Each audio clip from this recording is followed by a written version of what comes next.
Hello, hello. Thank you guys so much for showing up, and thank you, Launch Dayton, for having me. This is my first year and my very first business presentation as a new business owner. So thank you so much for having me. So just as a round of hands, who has used or is at least aware of Canva? Okay, most of you. Okay, perfect. So going into this presentation, it's all about how to use Canva. As Reginald had said, graphic design best practices, copyright, and definitely more is what we'll be discussing. You guys are going to get a crash course to graphic design.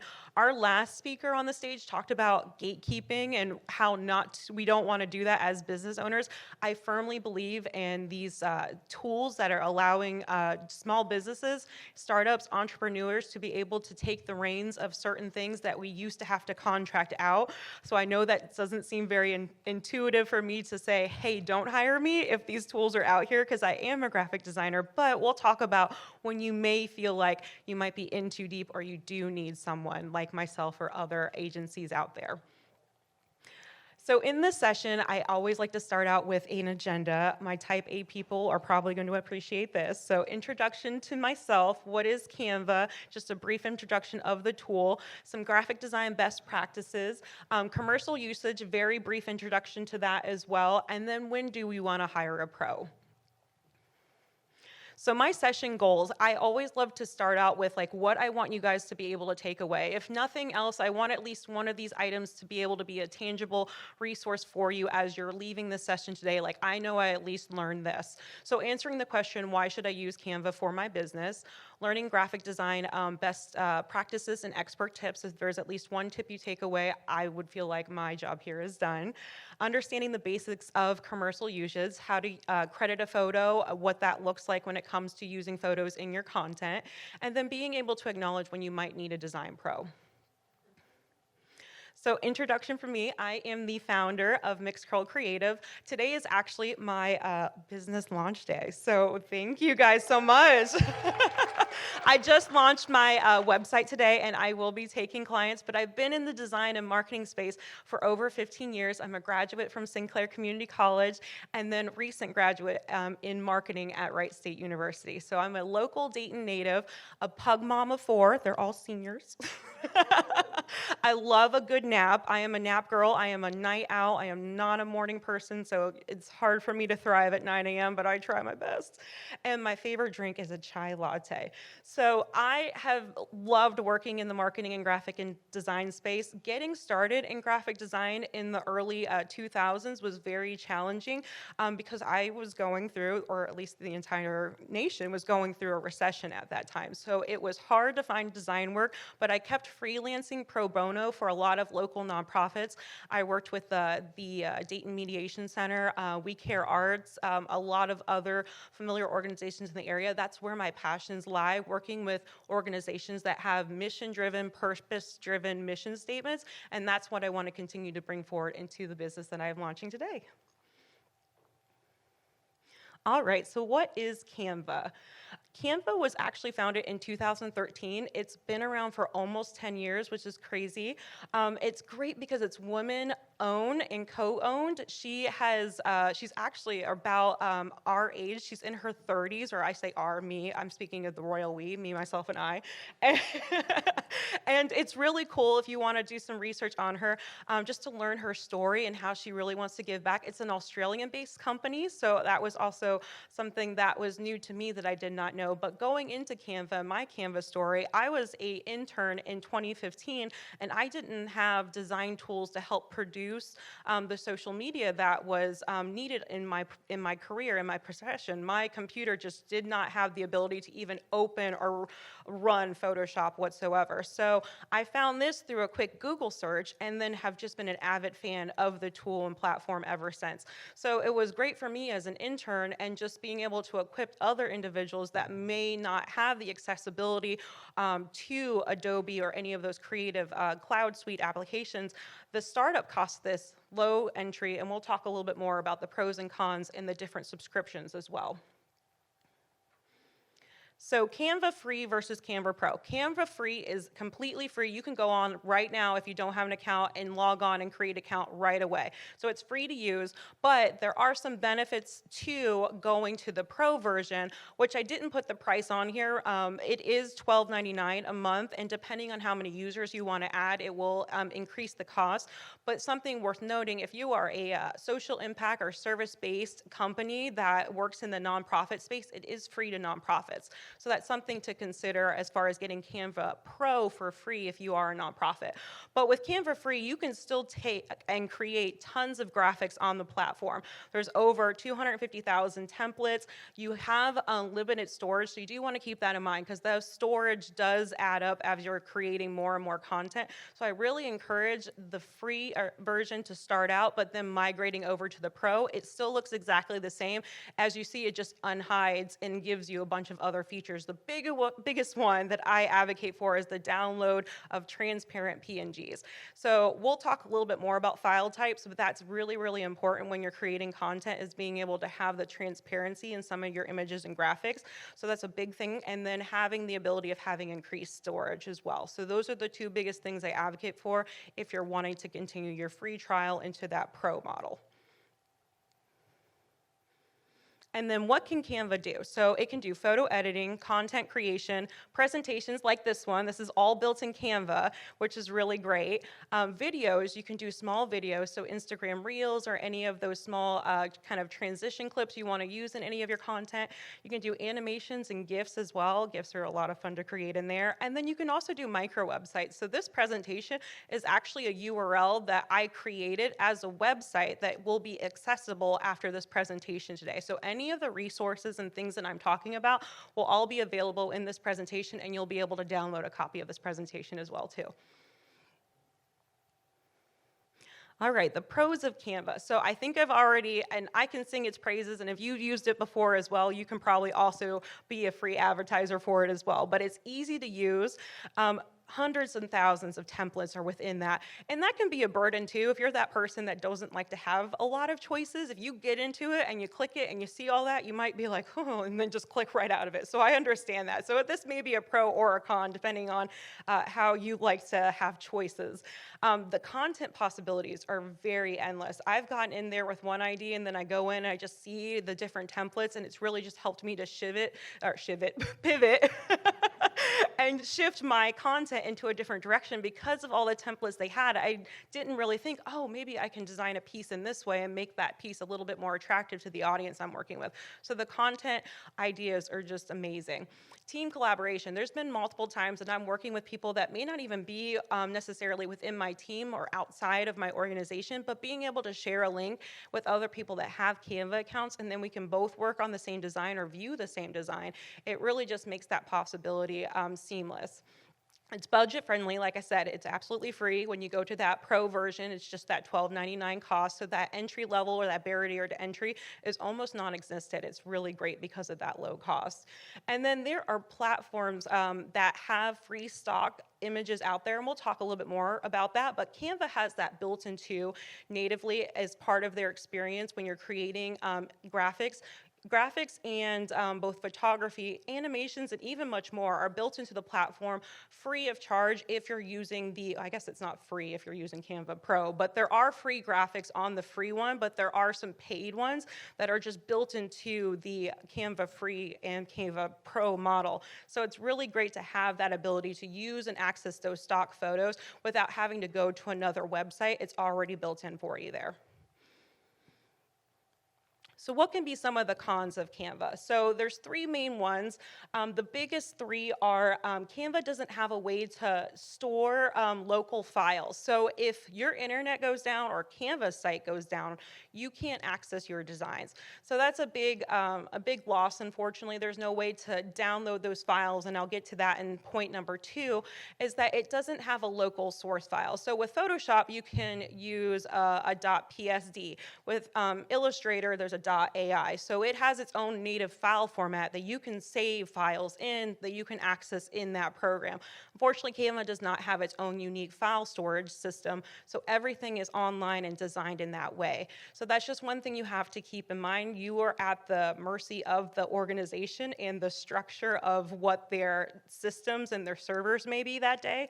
And there's been some times where I've gone to Canva and it was just not working out, and it's heartbreaking, especially if you're relying on it for your business. And the last thing is trademarks gets to be a gray area when you're creating things, especially if you're creating a logo on Canva. It's something that you can't really trademark because other businesses can go in and create a logo that's very similar to that, because those templates are there to allow you to at least get started. But if you're looking to create longevity in your business and trademark some of the items that you're creating, that's when hiring a graphic design pro may come in handy, and we'll talk about that here in a little bit. So graphic design best practices. So this is gonna be my 25 minute like design school one-on-one. I will not gatekeep any of this material. These classes that I took through my profession, a lot of these things that I talked about, like color theory, typography, these were one classes. So I'm doing a disservice condensing this down in 30 minutes, but I'm gonna do my best to try to give you some of those tips and tricks that are really just gonna help elevate your designs in Canva and just give you a better perspective as a whole as you're looking at designs and what you wanna look at when you're making your content. So the first thing I like to start out with is before you even click on Canva, start your design, file management is gonna be your best friend. And this may, if you're one of those people that are very used to saving things on your desktop, it's okay, you're in a safe space. I've done it too. You wanna just get in the habit of creating a file structure that works for you. So this is an example of what I do for my project files. You just find something that works for you, but what I recommend is having that master folder, which is the name of your project, and within there having 4 rows of files or folder files. For your copyright, so all of your documents that have that Word document capability, any of the verbiage that you're gonna use on that content piece, save that in a separate file. You want all of your assets. So assets can be the photos you're gonna use for that content, the audio if it's a video in some format, the logos that you're gonna be using, and any of the graphics. So you wanna keep all your assets in one folder as well. And then you're gonna have your design file. Of course, like I said, Canva doesn't have its own native design file, but it may be advantageous to just save the link to that so you at least have that handy so you can, get to that design pretty quickly. I'm talking really fast, so I have to remind myself to take a break. And then you want a file, a folder for your final design file. So whether that's a PNG, a JPEG, or a PDF, whatever that final file type is for your content, you want a folder to store that as well. So again, you do file management what best suits you, and it's gonna keep you most organized, but it's really good to get in the habit of starting this before the design instead of trying to do it afterwards. And another reason why this is super important as a designer is in other document type of creation. So InDesign uses a lot of links to those assets, and if they're not in folders and you move something, it breaks that link. So when I was a designer and through design school, we had a course just for how to manage our files, and I just got in the habit of doing this right away. So continuing this project structure, even if you're not using a design app like that, but if you're using something like Canva, is still good to have, so then you can always reference these images and assets later, especially as you're creating new versions as well. So some of the Canva file types, there's so many file types out there in the universe, but I'm just wanting to focus on what is naturally within Canva itself. So as an image file, we have JPEG, and JPEG is what you're gonna be best used and what's suitable most for your photographs. PNG is what we had just talked about a little bit earlier. It supports transparency, so that allows you to have, like, if you were to do a cutout picture of myself on a photo, you wanted to have a transparent background so you can then merge it onto another image. PNG is what's going to allow you to do that, and it's going to be better for your graphic type items. An SVG, you're probably not going to use as much unless you're doing web, but what an SVG allows you to do is create an image that can stretch in any type of capacity without losing any type of image quality.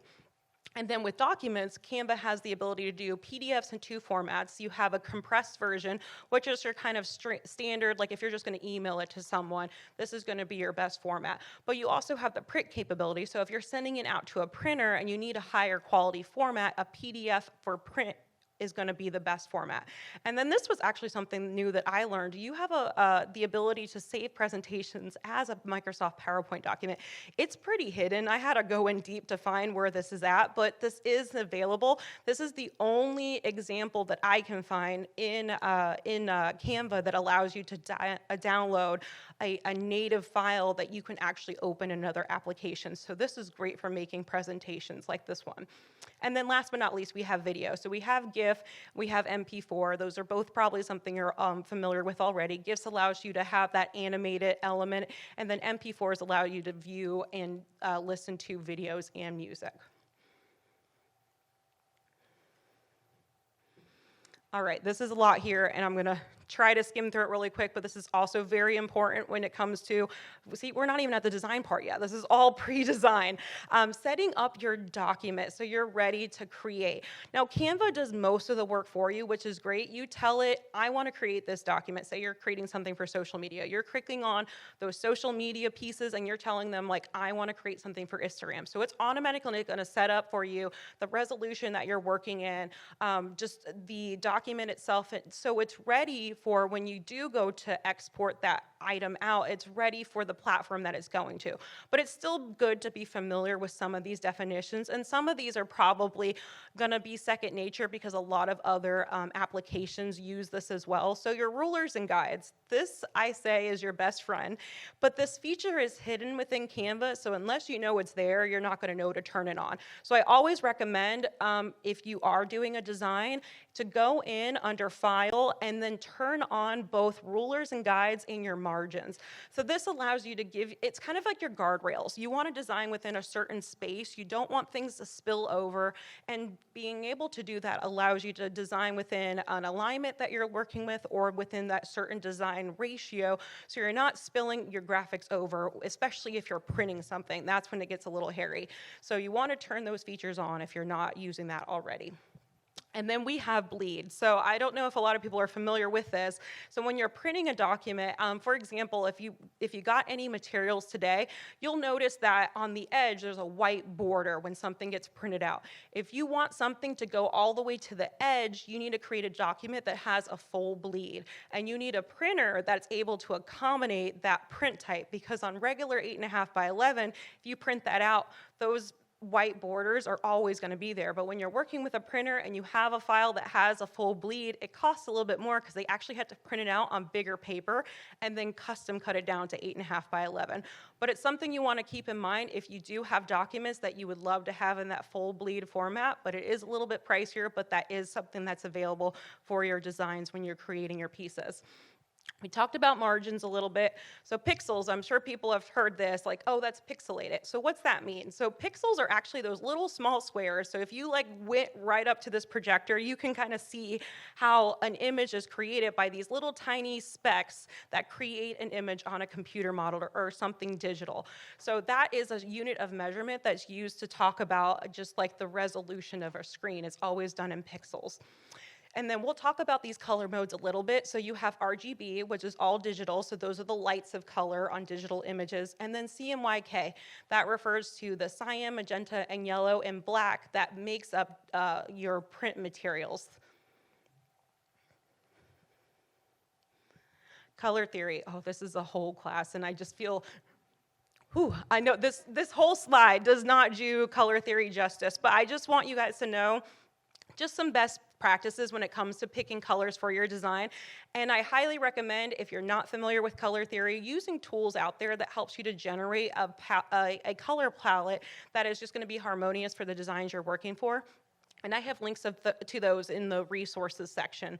But we have complementary colors. Those are the colors that are opposing each other on the color wheel. So just looking at that graphic, you can see that we have that orange color and that purple color is opposing each other.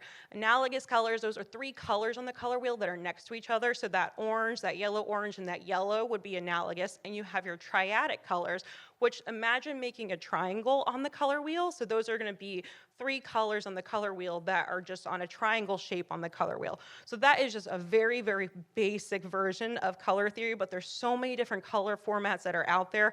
There's monochromatic. That's one of my favorites, where you're using the same color, but you're using various shades of that, and you're going from dark to light. And there's various other different colors that are out there. But again, I'm not doing color theory justice. This is just a very condensed version of it. But if you are looking to create color palettes for your design, Canva has a color wheel that's built into their platform. And then I have a couple other resources that I love to use. You could sit there and just keep hitting the space bar all day long making color palettes, and it brings me so much joy. And then typography. So this is one of my favorite classes that I took in college. But again, I'm not doing it justice. We're doing the quick and dirty condensed version of this. So leading is your line spacing feature in Canva. So that is your spaces between each of your lines of text. So when you're going into Canva and playing around with that, keep that in mind if you're trying to fill in your design a little bit more or space out some of the elements that you have when it comes to your text. And your kerning is the letter spacing between letters here. So as you see, the letters got closer together. So that's the difference between the two. But in the design world, when you hear those letter spacing terms, they're usually called leading and kerning. But in Canva, it breaks it down so it's very simple, and you do not need to feel like a pro to use those words. And then typography continued. So typography hierarchy. This may have been a term that you hear hierarchy as far as like what's going to be the most important item that you want to put out there front and center. So, and then as you're going down, you have different headers, subheaders, and then you have your body text. So on the right here, Canva actually created like a small little demo to see like how hierarchy works and what that may look like in a design, because as you see, all those elements were the same size, and then they're resizing that to show the importance of the order of how they want you to read it. So typically that's how it works. It kind of scales down as you go, but that doesn't have to be that way when you're creating your design. So playing around with your hierarchy is really going to help put those elements that you want to be more in focus. And this is not just to typography. Hierarchy applies to lots of different elements within your design, but this is just something to keep in mind when you're creating your typography hierarchy.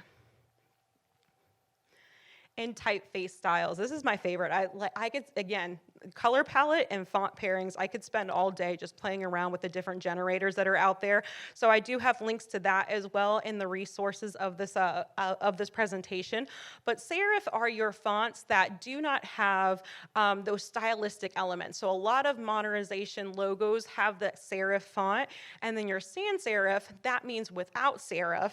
So serifs are those little characters or little kind of details that are at the end of a typographical wording or typeface. So as you can, well, I have let's see if it works. Oh, it works. Okay, so these little elements that are at the end, those are serifs. So that's what a sans serif means. So when you don't have that, that means that you have just a serif. So without a serif is serif. And then you have script and display text. Now there's a couple other typefaces out there that I did not put on here, but I wanted to just talk about these main three, because this is what you're gonna encounter the most like in your designs, is those script and displays are used a lot for your headers. Those sans serifs and serifs can also be used for headers, but your serifs are typically just mostly used for body text. And then again, there's font pairing websites out there that I linked into the resource center, because it can get overwhelming really quick because there's so many options out there when it comes to different font types. All right, copyright. I'm going really fast. We're gonna have plenty of time for questions. Oh, this is great. Copyright. So how to just protect yourself. I have one slide on this because I am not a lawyer, but I know enough to be dangerous, at least to protect myself, and when to advise on when to ask an expert if you do need help in this as well. So just 4 main tips when you're using photography, stock photography, or any images online. You want to look for those resources where you can pay or use free stock photography with commercial license privileges. Because if you're using something for your business, you're probably selling a product or service, and you want to make sure if you're putting content out there that you have the proper permissions and the rights to those images that you're using and sharing. So Creative Commons is another great place to use and get free images. But I also have all of that stuff linked in the resource center of this presentation for other free stock photography websites. And like I said, Canva has those free photos built into their platform. They have resources that they've partnered with as well. And I think they've actually bought some of these free photography websites to incorporate some of these free images for commercial use. So that's really good if you're doing the pro or the free version. You have much more options if you have the pro version, but that is built into Canva. using your own photos. I highly encourage this. So if you have a friend that's in photography, or if you can get branded images for your organization, that's going to be the best bet, is using your own photos that you have the rights to because you worked with someone to take those for your business. I always recommend that, and you don't have to be an expert in photography to do this. You can use your own photos off your camera. Our phone cameras are just so powerful now. So while you're out and about, like I always see the different like Instagram reels and TikToks, everything is content, right? So when you're out someplace, take photos when you're in action or doing things, and just continuously to use that. Think about the content that you can rinse and repeat as well. I'm sure you've probably heard the word in other marketing presentations, evergreen content. So think about those type of photos that you can take and then maybe reuse multiple times throughout the year in different content and different graphic design pieces. If you find something online, like say Instagram, or another business owner has something that you want to feature in your work, ask for their permission. That's the biggest thing. They would love to do that, especially if you're highlighting their business or the photos that they're sharing. Asking for their permission and giving them the credit is going to be another great way to use photos that aren't yours, but give someone else that kind of showcase. And then last but not least, if you have a gut feeling, you're like, I probably shouldn't use this. I did a Google search on it. I don't know where it came from, but it looks great, but I want to use it. If you have any uncertainty or hesitation, you probably shouldn't use it. And if you're really just, I need this for my business in some way, you think it's a fantastic piece, consult a lawyer or someone that has expertise in copyright. It may not be a lawyer directly, but there may be business resources out there that have expertise in copyright, then it can at least point you in the right direction. Because if you're doing a quick Google search and you're seeing it come up on your Google, you probably shouldn't use it. So just keep that in mind as you're creating your designs. It's best to find those free resources or commercial resources that you can pay for, like Adobe Stock or Getty Images, to get your images again, or creating your own. Okay, when to hire a graphic design pro. So if you're at the end of this presentation, you just went through all those graphic design quick tips and you're still overwhelmed, or if you've opened Canva and you went in and you exited right away, that might be a sign that you might need help, or you might need to at least explore this tool a little bit more to get some more practice with it. So when to hire a pro and how to hire a pro. So if you don't have time, you feel overwhelmed, that's going to be one of your biggest signs to look into hiring a pro. If you feel your brand is also lacking consistency, so if you're looking at your Instagram account, and then if you're looking at your website, and then you're looking at some other social media platform you're managing, and it looks like you are having like 3 different brands, that shows that there's inconsistency with your designs, and that's going to be a sign that you might just need someone to give you those tips and tricks, or just that focus back into your business to rein in and build an actual brand and strategy for you. And then if you're not attracting your ideal clients, a lot of the times your content and what you're putting out there and the design of that, if it looks too childish, it may not be attracting the brand or the clients that you want. And it's something to keep in mind when you're creating and putting content out there. So that's another reason you might want to hire a pro, where you're just not getting those clients and you're feeling overwhelmed and your brand looks like it's going in multiple directions. So how can you hire a creative pro? There's a couple different ways. You can reach out to your network and see if anyone else has worked with a design pro to see what they can do as far as giving you recommendations.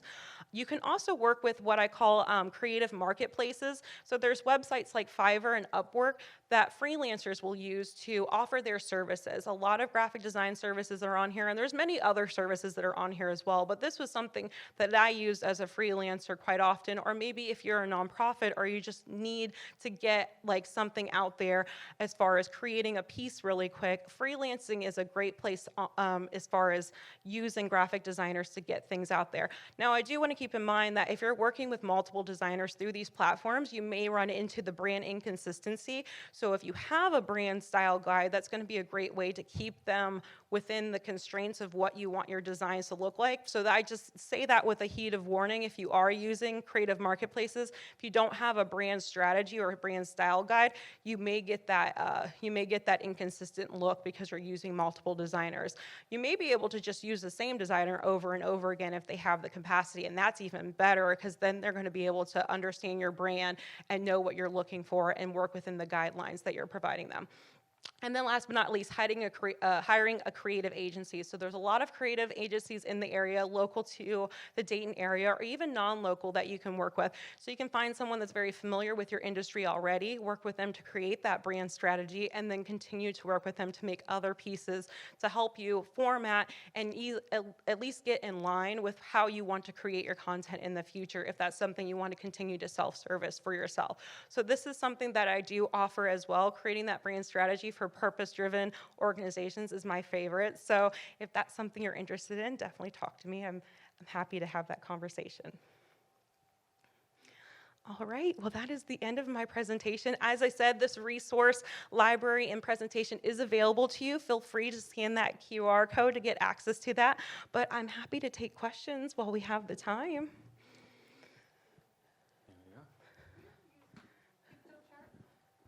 I'm sorry, what's the name of it? Have you ever used PictoChart? Is that another online Yeah. tool? Yeah, I've heard of it, but I've not used it myself. Another tool that I've used is Adobe Spark. I really like that one. If you are an Adobe Cloud user, that is a free tool to you that's very similar to Canva. But there's a lot of other free graphic design tools as well like that. So can you download PDFs from the free version of Canva? Yeah, you sure can. Yep.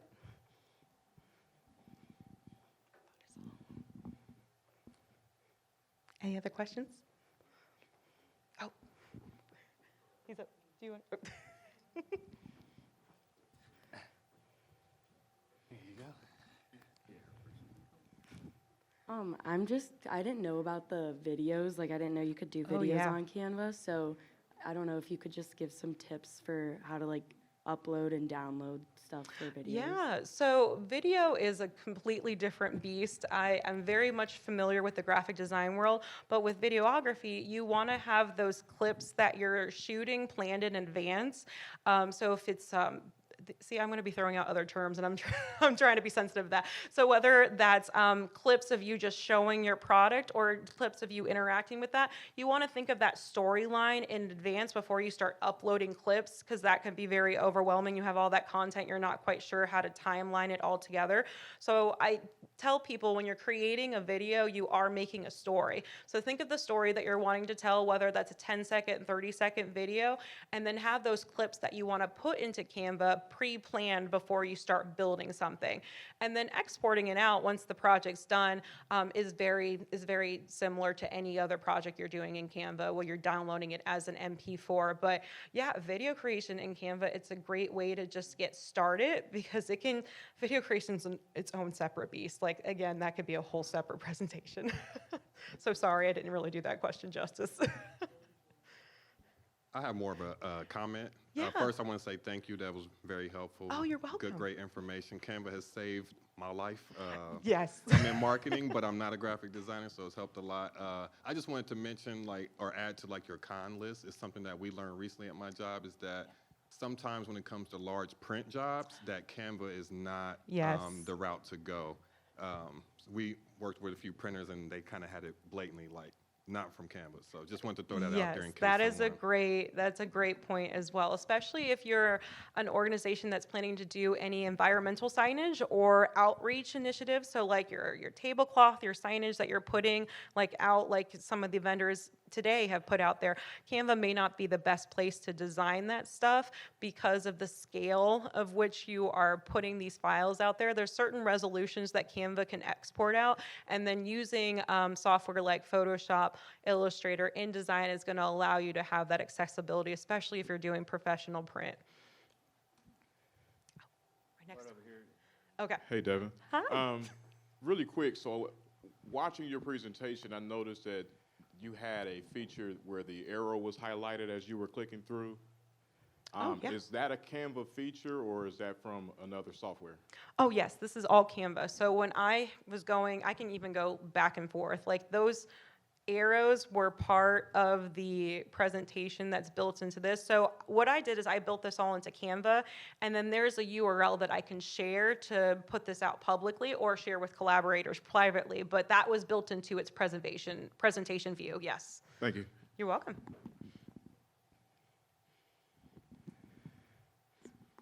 I know you said that you weren't a lawyer in regard to copyright, but do you have any personal experience with taking your own photographs and then getting permissions from like the people in the images, or not necessarily knowing who they Yes. are and like what's public domain and using that? Like, Right. Yeah. So it's good if you're doing an event or you're working with other individuals that are doing local events.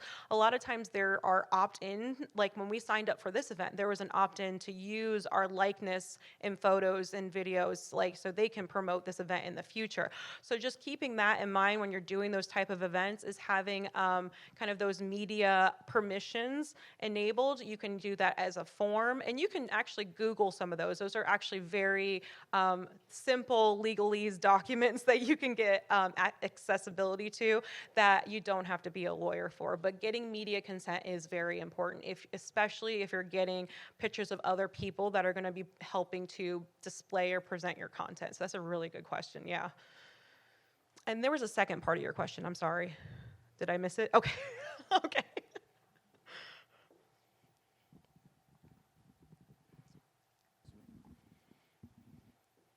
Can you tell us a little bit more about what you would include in a brand guide? Oh, yes. So a brand guide, I would include the main logo, a secondary logo, because sometimes your main logo is not going to look good in every single piece of content you're designing. A logo mark, and an example of a logo mark could be the G for Google. That's when they just use the G. That's a logo mark. So just kind of almost like a stamp in a way. The full brand font pairing. So what the header, the subheader, and the body text is going to be. And then your brand colors. I always recommend keeping it 6 and less colors. You want like 2 to 4 main colors, and you want a couple accent colors as well. But those are the biggest things you want to have in your brand guide. That's a great question. Because you can create your own brand guide. Don't feel that you need to reach out to a brand designer to do that, because that's what's going to provide the consistency to your designs and what you're creating. So if you go to those font pairing generators, if you go to that color palette generator, and there's a lot of resources out there to at least get a simple logo created. But again, you want to be careful because you may not be able to trademark those, but at least it can get you started.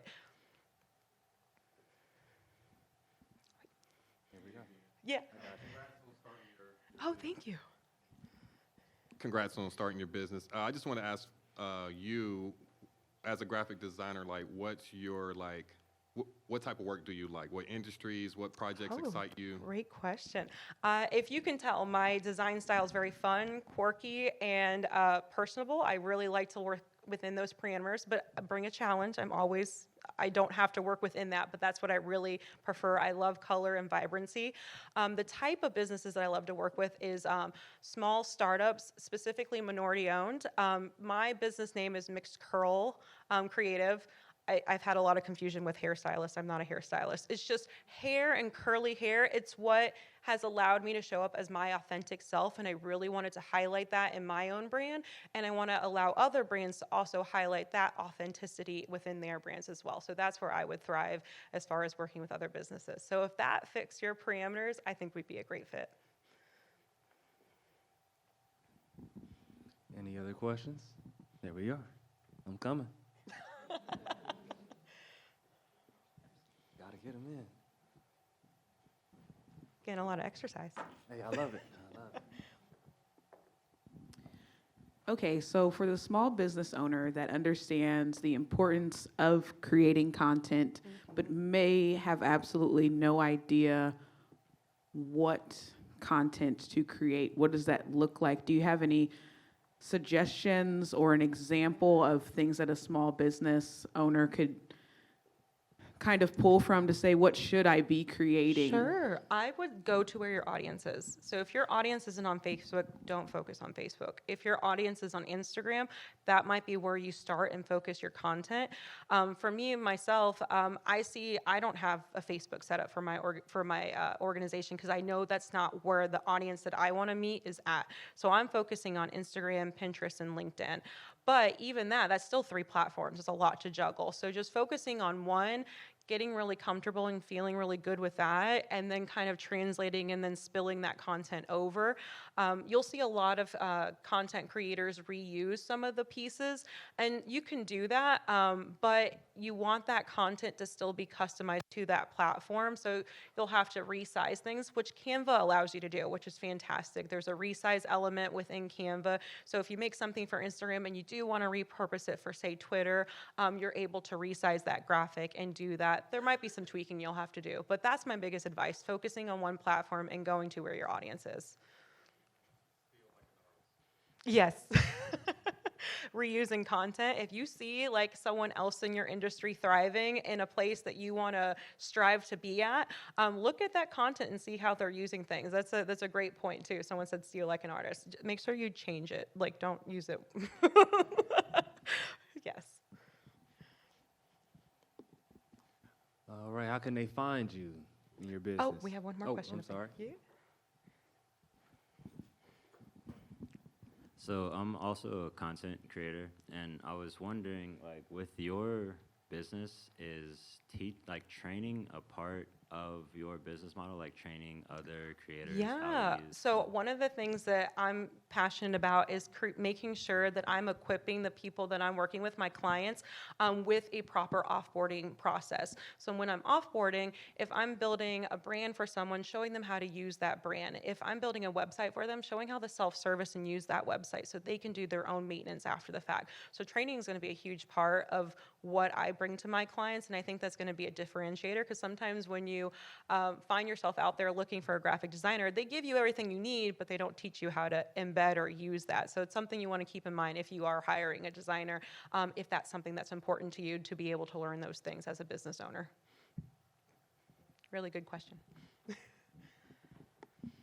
So what you'd mentioned about the brand guide, that's not something you can get from Fiverr. That's really more like No, yeah, you can find people that can claim that they can do that, but what you want to have in a brand guide, or at least what I find is very valuable, is a strategy to go along with it.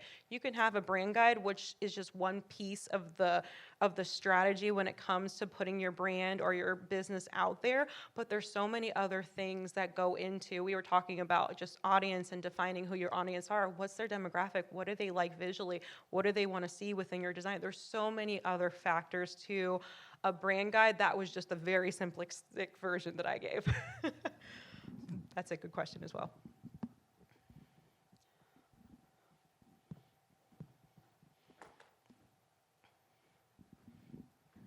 Hey, Hello. great job. Thank you.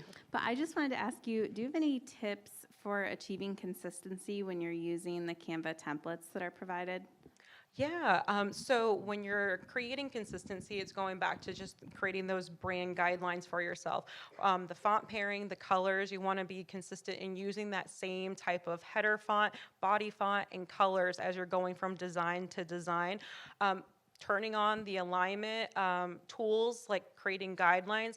If you have images or parts of your image that are going to the left and the right, and that's not something that you have as an intentional piece to your design, that's really going to just make the consistency a little odd. But turning on those margins, turning on those guides, are what's really going to be helpful in keeping your designs within a certain bound box when you're creating.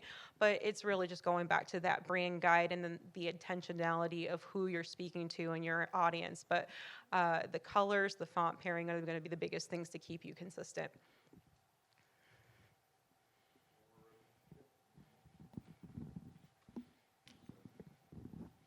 Devin, top 3 time-saving tips that you can offer Top to the 3 time. I mean, Canva is one of them. The time you invest into it to break the learning curve, though, that's a little separate. But once you feel comfortable and use it, this is such a time saver. The amount of times that I've gone into Canva over Photoshop or Illustrator is numerous. Like, even though I'm a designer, I do prefer those softwares for certain things.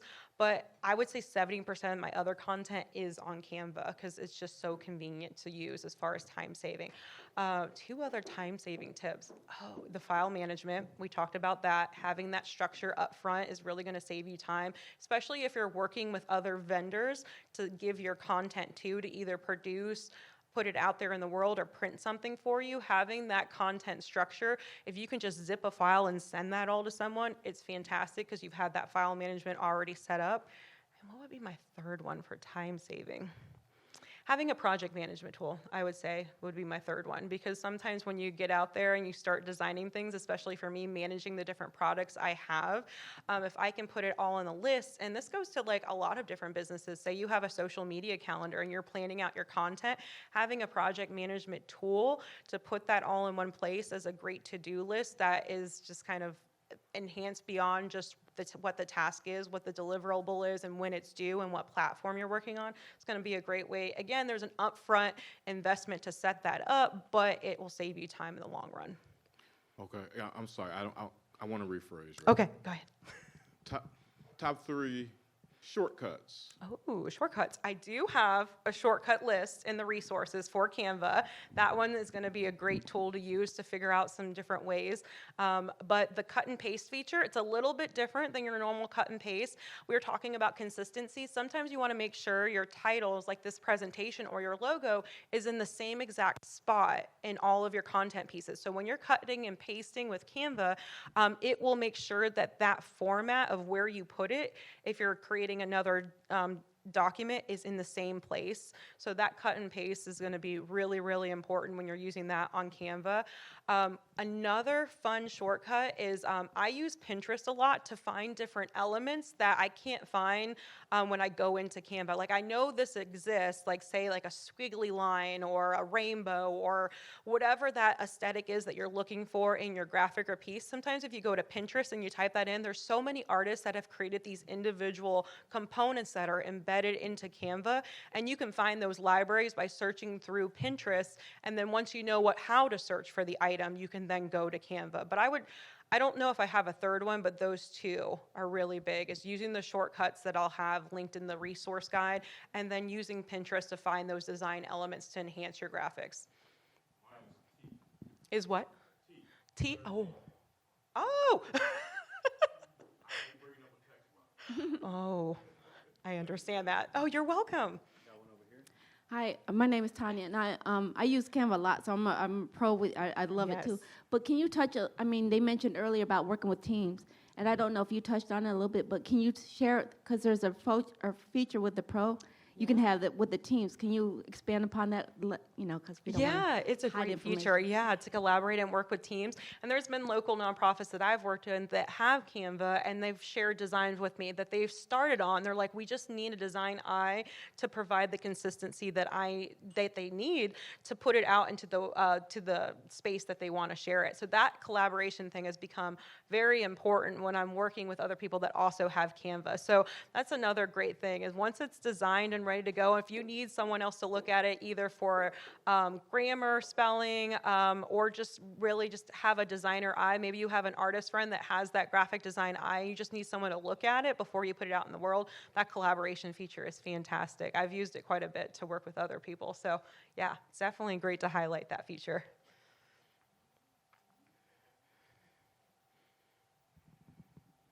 I think we got time for one more question. If anybody wants to pop off. Right here.